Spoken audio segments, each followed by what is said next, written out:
This is the first part of the fundamental calisthenics skills series, where I'll be covering how to get your first push-up. You want to make sure you can perform at least 5 reps of each progression before you move on to the next. The very first progression we will start off with is a knee push-up. Start by placing your hands shoulder width apart on the floor and having knees bent, keeping your feet together. As you begin the push-up, ensure that your elbows stop at a 90-degree flexion on the descent, and it's important to ensure roughly a 45-degree outwards angle flare. If you flare them out too much, you may develop potential elbow pain, and then press back to the starting position to start your next rep. The second progression will be to perform negatives in a full push-up position, performing the eccentric phase as slow as you can until you reach the bottom. From here, use your feet to step back up to the straight arm plank to perform the following rep again.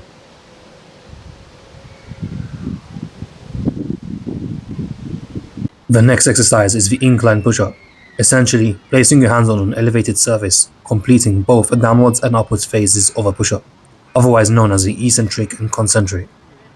The higher your hand placement, the easier the exercise. So start with a higher placement and over time, reduce the elevation of your hands until you can perform it on the floor. Another underrated method is using the bands. Attach a resistance band by throwing it over a pull-up bar and looping it through itself.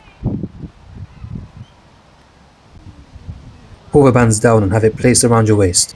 Now go into a push-up position, keeping your waist and bands aligned directly underneath the bar, with your hands out in front of you. This setup is designed to support you on the pushing phase by pulling you up. Begin using heavy bands and then change to thinner bands as you progress, working towards 10 reps on the banded progressions before moving on. I'll be making tutorials for every skill out there, so if you found value in this guide, then follow for more.